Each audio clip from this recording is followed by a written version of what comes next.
In sales, we talk a lot about commodities because clients, prospects, consumers want to view everything as a commodity. Why? Because that's how they get all the power. If it's exclusive and rare and unavailable, we desire it. But if it's just on Amazon and there's 100 things to choose from, we pick the cheapest, the most available, the best color, whatever it is. We just have all the power. And in B2B, we tend to regress into this position of a commodity. And it's the worst thing we can do because none of it is really a commodity. There's so many other elements to it. And I hear it a lot when I talk to reps. It's like, well, we're just a commodity. And I go, well, you're in business. There must be a reason why people are buying yours over someone else's. Oh, yeah, well, we got better service. We got a great reputation. We can get it to them faster. We're much more reliable. Well, then that's not a commodity. Now, as a salesperson, are you a commodity? You can be if you view yourself that way, or you can be the one and only. And in today's interview, we're going to be talking about this because the person we're interviewing today comes from what, from the outside, you would view as a commodity. Being able to sell hotel rooms and convention space in a large city. Now, is it a commodity? Yeah, you could view it that way. Lots of hotels, lots of rooms, lots of space. Or you can view it as exclusive. Also, the other key element we touch on today is that the R word in sales. Everyone uses it, few understand it. When you use the word relationship in sales, people tend to think, oh, they like me. Well, that's part of it. That's one of the elements. The other big part is they understand me. They trust me. When you start to build, think about the people in your life that you have friendships with, that you have trusted relationships with, the people that you would give the spare key to your house to, the people that you would trust your children with, the people that you would trust your property with, their opinions. Now, there are people that you like, but you don't necessarily trust. You wouldn't give your key to your house when you're on vacation just for someone to look after it in case the water pipes burst or someone breaks in or there's an emergency. You would only give that to someone you trust, someone you know who wouldn't just, leave the door open and have a party. That trust part is critical. And we talk about it a lot in sales, but we don't really define it. It's showing that you care more about their interests than your own, which is counterproductive as salespeople. As salespeople, we look at it as, too many people look at it as us and them instead of us. Once you make that switch to us, and you demonstrate that you're on their side, that we are in this together, this, what I call partners in crime type of relationship happens. Now, it's not crime in the pejorative sense. It's crime in the sense of this is an unnatural thing that we're going to try and get done. The natural thing is for it to take ever, to go to the lowest common denominator, to be part of a bureaucracy. That's the natural progression of things, or for nothing to happen. That's why in most B2B sales, nothing happens. That's the natural cause.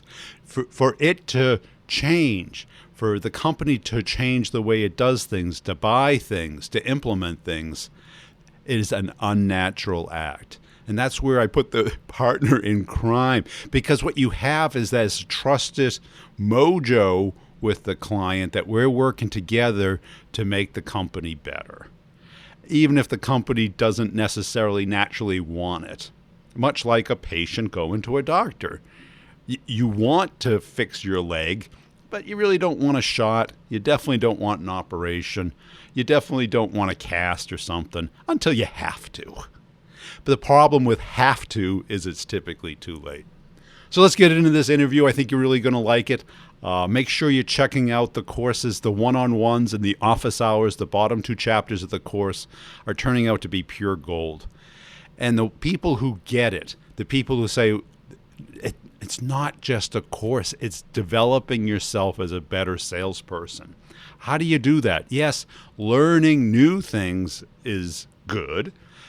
Having the epiphanies where you may have known it, but you didn't value it or implement it or get the distinction is even better. Here we go. Hey, Tracy, welcome to the show. As a way of getting started, give us a little background on yourself. Thank you. So I have been in sales for a little over 20 years. Started with Xerox back in the late 90s, and that's where I learned my sales acumen. My dad worked for Xerox for almost 40 years, and he was kind of my sales guru, go-to guy. So started hitting the pavement, cold calls. I mean, you name it, it was very Glengarry Glen Ross. Minus the suitcase or briefcase or whatever. And from there, I was with Xerox for about 5 years and then decided that I did not like that kind of sale. It was really a little too technical and quite boring to me. So I then found hospitality, where I've been ever since. I've been all over. I've lived all over the country and worked for a lot of different chains, a lot of different brands.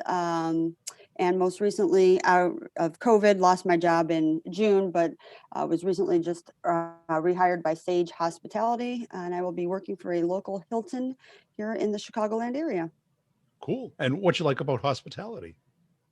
I like that it's relationship based. It is a sales cycle that, I think is more based on, the person that you're selling to is going to buy from you versus buying the product that you're selling, because hotels really are all the same. They're all four walls.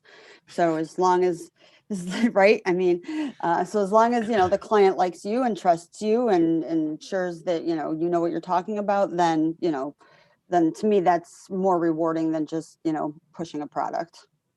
And how did you build that up, that relationship? It just really started with, kind of a Rolodex. It's who you know, it's referrals, it's repeat business, and it's being in one market long enough to be able to cultivate certain relationships. And, I found as I've kind of bounced all over the country that, I've got probably about 20% of the client base that has stayed with me from those various locations, which, now being in Chicago for the past 10 years, has really been beneficial. So, a lot of people we'll see how it is now post COVID, but used to come to Chicago for, programs all the time. So I'd be able to pull from those relationships and, generate new business or, create additional pipelines for, whatever hotel I was at the time.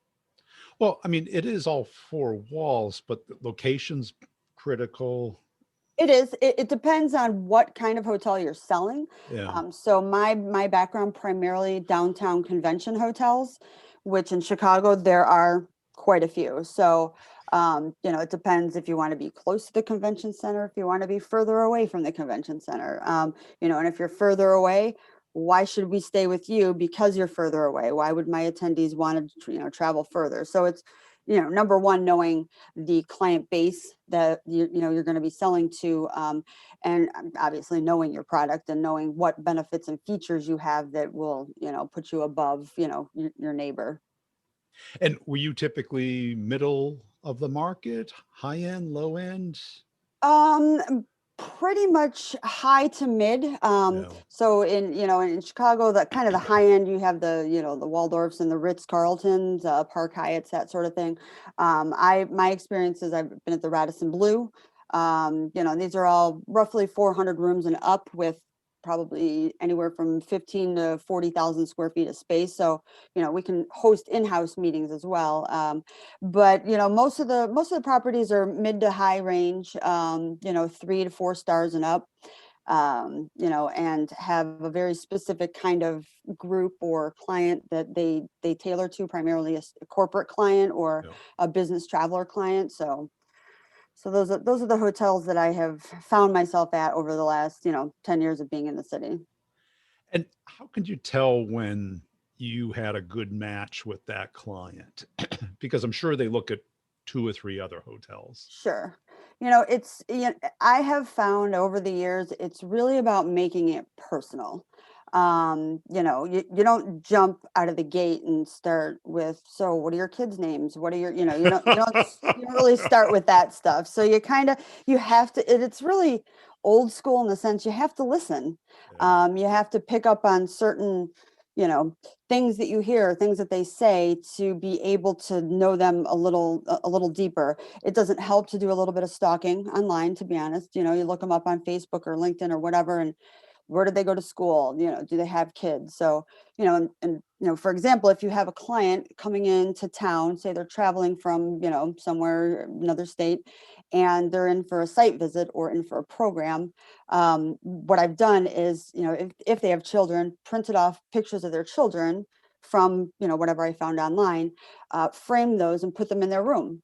That way, they feel like I'm at home, here are my kids, and wow, this team here went above and beyond to know a little bit about me. Maybe a little creepy, they found kids pictures of my kids, but they thought enough to put it in my room Right. and make Yeah. me feel as home as possible in the setting I'm in. So stuff like that hits home, and it will make clients remember you for sure. And how do you handle the thing? Because the person that gets assigned to work with you isn't the economic decision maker. And you have to know who you're dealing with. Yeah. Obviously the conversation with a meeting planner versus, say an executive director who has more of the financial aspect in mind, you have to tailor that conversation appropriately. So the meeting planner, their goal is to look like a rock star to that executive director.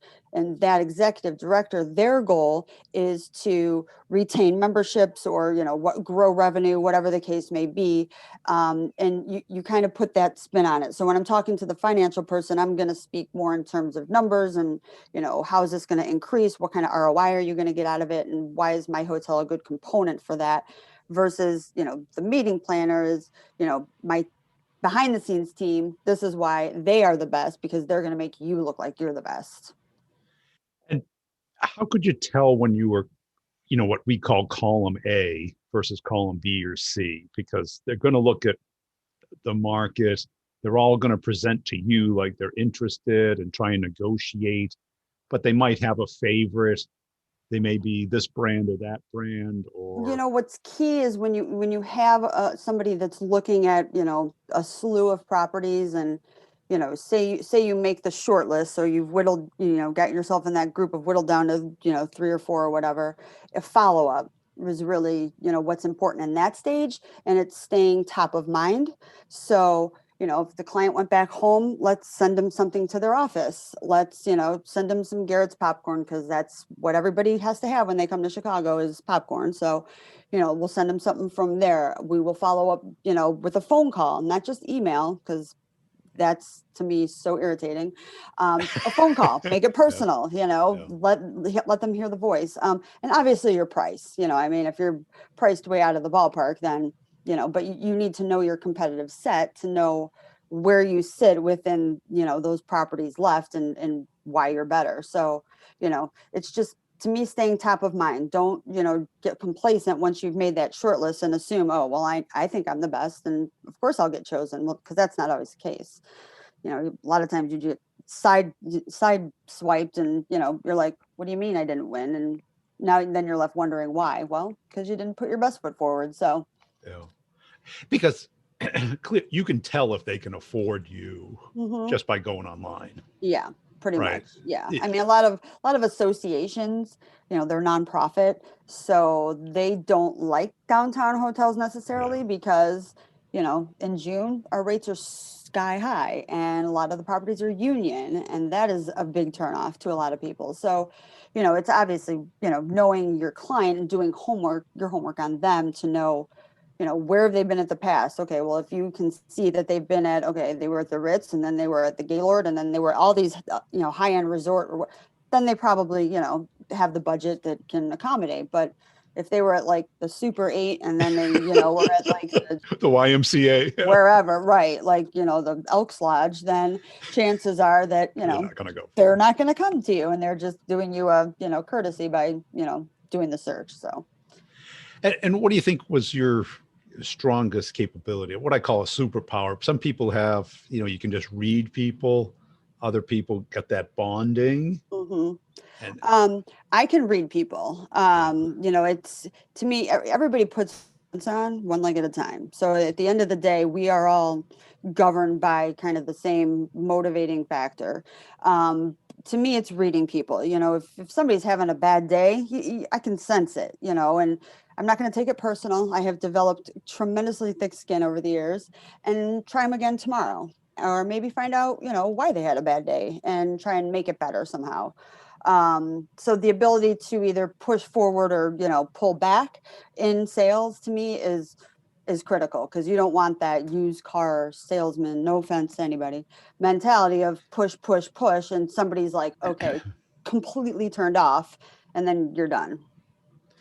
and how about if you were column B? How do you get them to be column A when you know it's a good match? You're just as good, if not better.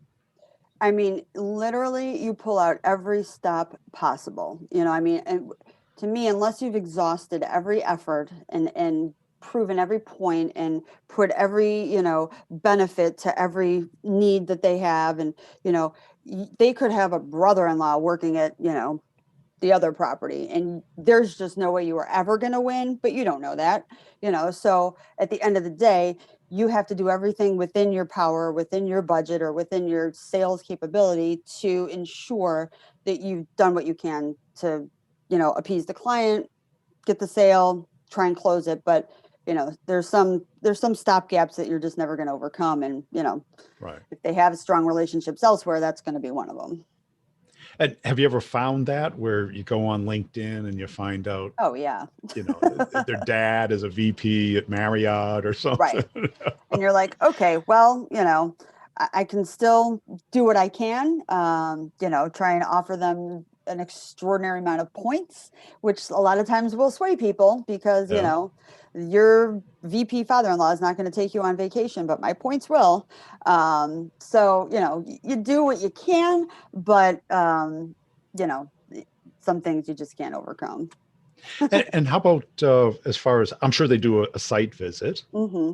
Do they stay over typically, have dinner? Sometimes, a lot of local clients, you want to try and get them in for a meal. Being downtown, a lot of people hate traveling downtown if Yeah. you don't already have an office down there. So, those people, you're never going to get in for a meal, because they want to get in and out before traffic, and they want to be home by 5 o'clock. Like, that's kind of how they operate. So, you have to work within that window. So with no meal, you pull out the red carpet, literally the red carpet when they arrive. You have your general manager and your entire executive team at the door waiting to meet them. You have, Shirley Temples and, champagne glasses, kind of white glove to them, and you pull out, every stop along the way for that, hour to 2 hour period that they're there. If you have a meal wrapped into it, then it's great to have, your general manager join you, or, bring in some other team members, usually the person that's going to operate the program, to answer more technical questions, because the salespeople by far will screw that up and promise things that they shouldn't. And so it's always good to have the realistic person there as well to answer things that, can or can't happen. But then personalize it, put their company's logo up in every room that you take them to go see. Make some personalized, giveaways to hand to them when they leave. So stuff like that. It really helps. Yeah. Cool. And what do you think differentiates you as a rep? Or what have you learned? Because you went from Xerox, which was selling office equipment, I guess. I started selling Xerox supplies, so anything Yeah. that went in or Into through the the process. machine. Then promoted up to, I sold high-end graphic art machines, which essentially were the ones that you see at your Kinko's, your, Staples, and sort of those high-end, high-volume products. And that clientele, you walk in, it's kind of a like a dirty old man copy shop. You've got like two guys there running copy shop. Like they've got the old bathing suit calendar on the wall. Like, you know what you're dealing with, so like that's a totally different sell than, my Yes. corporate Pepsi client who is like buttoned up and whatever. So, I have learned to be very adaptable to my environments. I am very, very fair, but I am very outspoken. And I think that has kind of set me apart from a lot of people, is that I will tell you like it is, no matter what, and you can count on that. I'm not going to sell somebody something that I know is not a good fit, just to get the sale, just because I need the revenue. And I'm fair. I'm relatable. I've got kids, I've got dogs, I've got a sloppy husband, whatever. So like I can relate to everybody. So it taught me over time, and really, to my dad he's the one that taught me, is that people are people, and as long as you can talk the talk and back it up with what you're doing, then people will trust you and you'll have a client for life. And on the hospitality side, you had the event planner. And how did you get the other people involved? Because, the money, the so approvals. So usually the way it works is you put out everything in a proposal, and in the meeting planner, depending on if they have a meeting planning team in-house, or if it's just kind of, the hierarchy is really the meeting planner, and then the signer, sometimes the meeting planner is the signer. You find that out in the beginning. Like, that's probably one of the qualifying questions that you ask is, are you the contract signer? Because then at that point, I know, here's what I need to put into you, versus when I'm done, getting through you and selling you, then I need to sell Yes. XYZ or whoever. Yeah. So that's a key question to find out up front, to know what lies ahead and to be prepared for that. So a lot of times I've sold the meeting planner, but have had to go and present to a board or Right. present to an executive director. And, again, it's still the same spiel, but I'm going to tailor it, to the financial aspect of it, to the, what are you going to get out of this? And why is my hotel better than, whoever else you're looking at, in terms of helping you get to that goal? Yeah. And do most of them just focus on price? No, No. it's price is, obviously it's a huge part of it. However, it's kind of flow of the meeting. If it's a Yeah. large meeting, they want to make sure, number one, is it going to fit?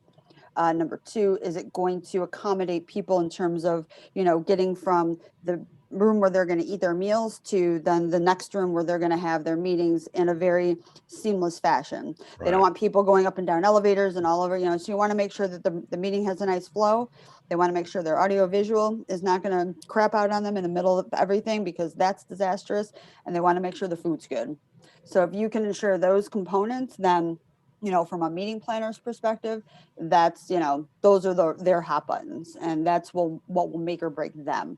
So if you can ensure those things, I mean, obviously nobody can guarantee anything, but that's why you always have your service person usually on the site with you, or, with you during that cycle, to help, ensure that those technical things will be taken care of.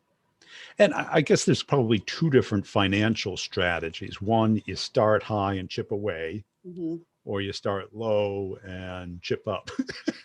What's nice with hospitality is that you can add things. So Yeah. like, there's your price point, and I'm one that, I'll probably start at mid-range if I know what their budget is with room rate. But you also have to factor in the price of food and beverage per person, and that kind of they will roll that into whatever the rate is. But then you can start throwing in things like suite upgrades. Like, so do you have VIPs? Yeah. I can upgrade all of them for free. It costs me nothing, Right. really, because the price to clean a It's hotel empty room is going to be rooms. the Yeah. same, right? Is it parking? Being downtown, parking is a huge thing. Yeah. So if you can comp parking, which is a hard cost to me, but if I can throw that in, that will definitely help. So I have all of these, things in the back pocket, so to say, that I can use to help, bump me up the scale in terms of, the concessions that I'm able to give them, that makes my entire, presentation a little bit more appealing. And do you hold those back and Yeah. And Yeah, kind of, yeah. I am not going to give away the farm right at the beginning. No way, because then, it's coming. then you're left. Okay, so now we get to, okay, it's Get between two here and presidential here. suites. Yeah. Okay, well, I have nothing left to give you. I can't really helicopter you off the roof, so I don't know really what else there is, So yeah, you want to definitely hold back and, kind of start with the concessions that don't cost the hotel anything, and then move into those what we consider hard concessions that actually, Do will cost. incur out-of-pocket costs to us. And how much does the personal win for the meeting planner, like the upgraded suite, the free parking, the That's the person you're really, at the end of the day, of course, yeah, like we got to take care of our VIPs. Really, it comes down to points. They love the points because that's really the only thing they can personally take and do something with them that is not a part of their the company, where business? Yeah. it allows them to travel. And I mean, some of these people, the amount of points they have is astronomical. I'm like, you should just vacation for the next 4 years. Like, but they can go shopping with them now. I mean, it's not just limited to travel. So, so that is a huge, huge hot button. Working at an independent hotel though, where you don't have points, you then really have to know how to put some value add behind that, which, that can be a little bit tougher of a sale. But, it just depends on the salesperson you're dealing with and how good they are. So, And how do you bring that up so that it's not overt, but it's just kind of known? they will ask up They for the will. very upfront with it, and they'll They, put it right in their RFP, and they will say, 10,000 points for the company, 10,000 points for the planner. And some of them are wow. just, they just lay it out there. And, at this point, at first I was like, wow, like that's pretty ballsy of you. Like you just asked for it and your company's okay with it. So whatever.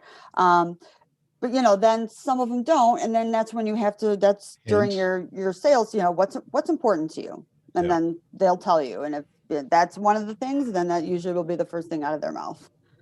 And how about, because you get points, but you also have other properties? Yep, you can call on your buddy who's out in, Maui Maui. and Yeah. be like, hey, I'll trade you a certificate. So you give me a 2 weekend or 2 night stay, over a weekend. I'll give you one in Chicago. So I mean, that's also a great thing to be able to do.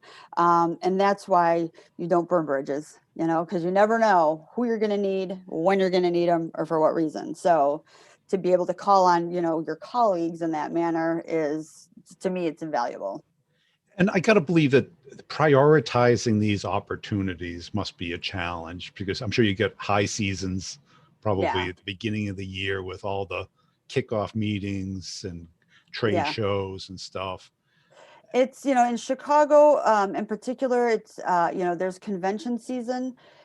Moving forward, I don't know what the world's going to look like post COVID, because we're not going to have these huge citywides like we did before. I mean, we would, at the most, the biggest citywide we have would, bring in 30,000 people into the city, and every hotel is sold out, so you just knew you were going to have business during those times. But nobody likes to come here in January. As I sit here, I've got almost No, three it's feet not of a snow on the ground. destination. Right. It's not like, yeah, let's go to Chicago in January.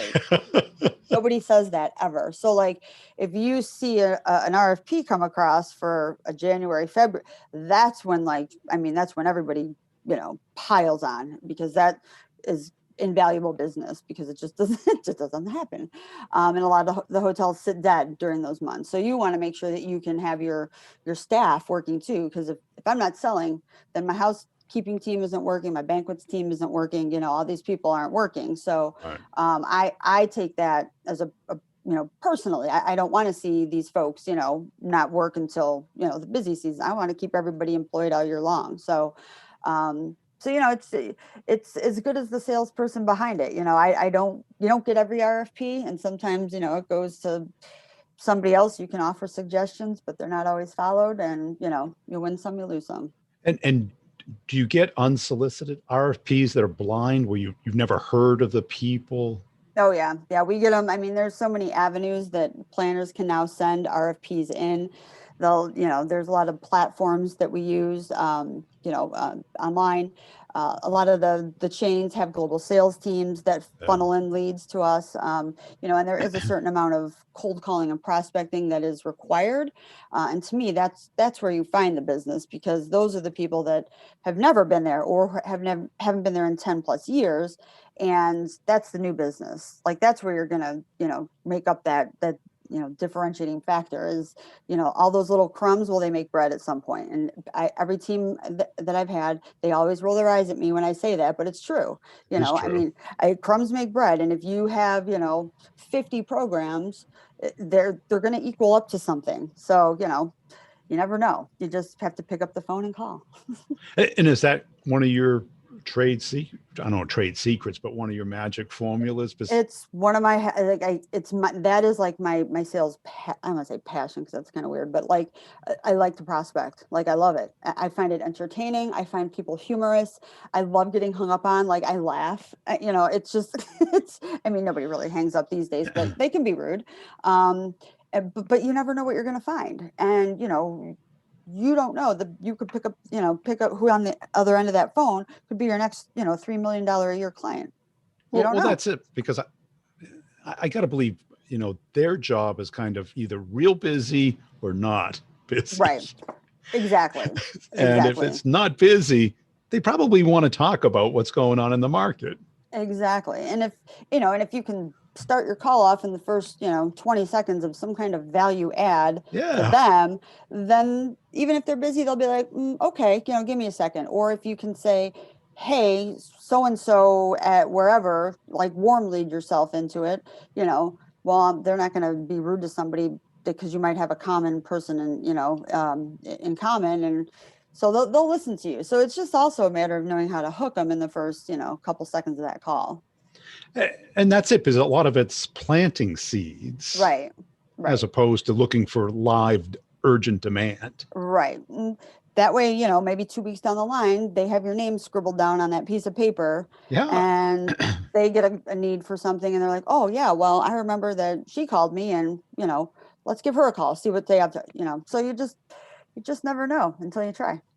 And have you built that into a weekly schedule, or is it just off season that you do that? Or To me, that is weekly. it is If weekly. you're not doing it daily, I mean, daily is, in my opinion, unrealistic. A lot of, the sales targets thing, like 40 prospecting calls, blah, blah, blah, however. Okay, well, that's out the window, because nobody can, like, Do that set and their shows. schedule, I mean, so however many you can get in that you feel good about, great. And if you get something out of it, I don't care if you do one and it turns out to be profitable, great. Or you get a lead out of it, fine.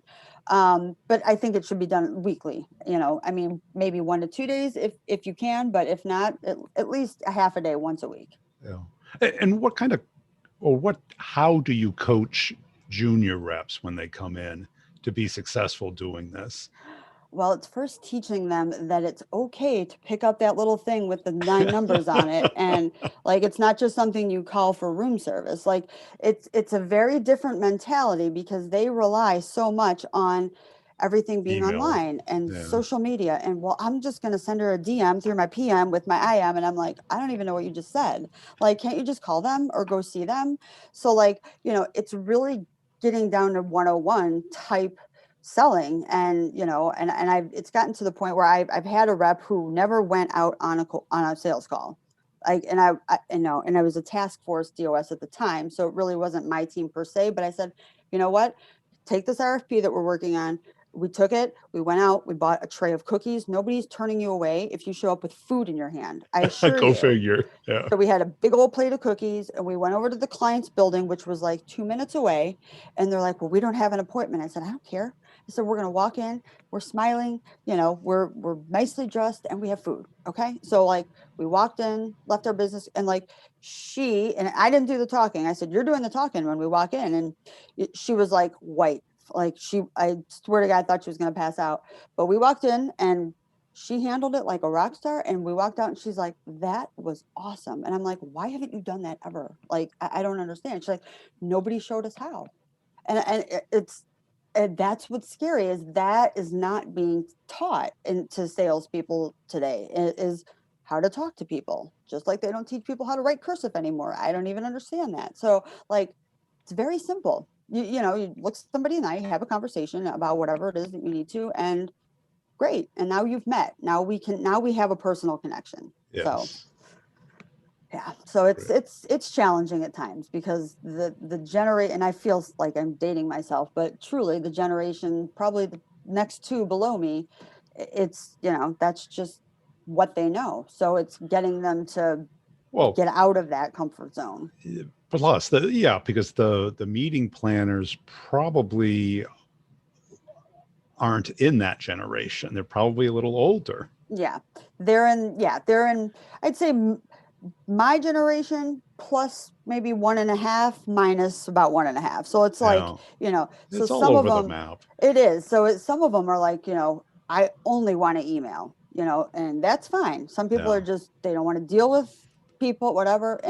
But who those people are, and like, you can just, because you'll never get a phone call from them. You will only ever get an email. Like even if the earth was falling apart, they will send you an email to let you know. They won't call you. But it's also teaching them how to read people in that way. And if you don't ever have a conversation with people, then it's going to be hard to do. Hey, Tracey, I really appreciate your time today. Where can Absolutely. people go to connect and For follow having you? me. Thank you. Thank you. They can go to LinkedIn. I am on LinkedIn, Tracey Murray. And that's it. I don't want anybody following me anywhere else.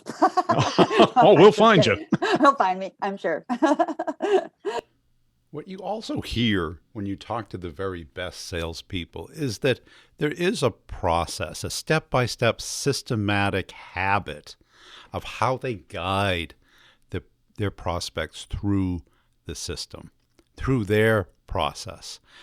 Instead of the what I call black box view of sales, I ask a question, I get an answer, I propose something, I get a response. That's us and them.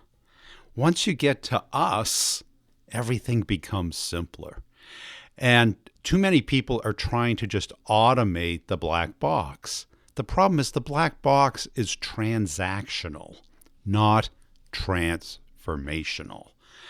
And you're not going to get big things done transactionally because what will end up happening is somebody else will find that transformation. Somebody else will make that person feel more understood, have more trust with them. And we're going to say, well, it was the price, and we'll rationalize it any way we can to make ourselves feel better. And we will feel better. We'll just be poor. So you can either feel better or be rich. I used to do this thing. I had an inside sales team, and I'd get so much pushback all the time. They were trying to convince me that they were right. And I came up with this saying. I go, do you want to be right or do you want to be rich? We're here. This is a job. If it wasn't for money, we'd be sitting on the couch, the beach, planting flowers, doing whatever, cooking cookies, whatever makes us happy. We're here because it is a job. Yes, we enjoy it. Yes, we want to help people. But we also want to make money. There's a lot of easier things to do in life. Go work in marketing, customer support, HR. They're all noble professions. They don't pay very well, but they're noble. If that's your bag, baby, go do it. We're in sales because we want a stimulus response on our income. We want to have some control over it. We want to know that if we put in the hard work that we get the big check. That's why we're here. If it isn't, you're not going to be happy. There's a lot of rejection in this job. And if you hear this interview today, get the sense of this person putting themselves in the other person's place, finding out the things that really matter, but also guiding them through this journey because there's a lot at risk. This person who's picking this facility, negotiating the conditions, they're the point person on this. Yes, they may not be making the economic decision of it, but they're going to be very key to getting that done. And it's also not their money. So money, we always think is the predominant thing. And it might be when you buy stuff, but I don't know about you, but when I buy stuff, I want like reliability, quality. I want something to last. I don't want to buy something and just replace it in a couple months, nor do I want it to just fall apart. But that's me. You might be like, oh, no, I'd be happy to replace it. What we got to do in B2B sales, business to business sales, is we're spending the company's money. And they got a lot of it. Everyone thinks it's a scarce thing. Time, energy, focus, actions, they're the scarce things. Money, not so much. There's plenty of money there.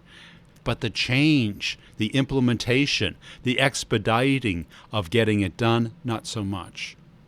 And once you get away from black box thinking, outside looking in, instead of being on the inside guiding the person through. Well, how do you do that? Well, it is both knowledge and a skill. Knowing it is not enough. You need to know how to do it at the right pace in the right way and what the other person needs. And that is a skill like every other skill that you have. The first time you drove a car, we all saw how it was done. We've been in cars for years, probably 16 of them, watching someone else drive. How hard can it be? You put your foot on the gas, you move the little wheel back and forth. They don't even move it very far. How hard can it be? Until you sit in the seat, and then you're like, you put one foot on the gas, one on the brake, you oversteer, you overreact back. Oh, it's a skill, is it, Brian? I just thought I needed to know how to do it. And does it take long to learn how to drive? No. It takes a while to become good at driving. And then when you become good at it, it becomes subconscious, where you can do it automatically. You barely need to be awake to drive today. But at the beginning, it takes a lot of mental energy. And that's really like any skill, and sales is one of them. What we tend to do is put people through a 2-day course and we teach them how to sell, but we don't really get them to develop the skill. We just give them a bunch of tools to hit buttons and assume that everything's working the way it should, and it doesn't, because it's a skill. If you want to become great at this skill, if you want to quit wasting time, because time is more expensive than money, you can make more money. You can't make more time. You can't slow down time. You can't stop it. You can't reverse it. Money, you can make more of it. Because once you become better at it, it doesn't go up linearly. It's not 5% a year. It goes up exponentially. When I figured out sales, it was a 3x income generator year over year. 300%. One of my paychecks was more than my whole income the year before, because I learned how and I became good at the skill. So you can sit around comfortably. Everyone asks, read a book. Which book, Brian? Which book do I read? You could read them all. You know, I met one person who said they read 500 sales books, and they weren't very good at sales. Did they know how to sell? Yes. Were they good at the skill of selling? No, clearly.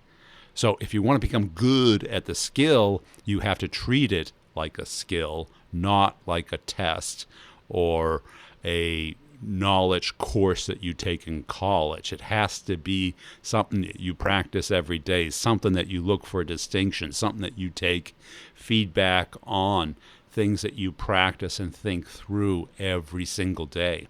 Or you could look at it as a transaction and hope that everything works out. Let me know how that works. Go to b2brevenue.com, check out the courses, tell a friend about the show.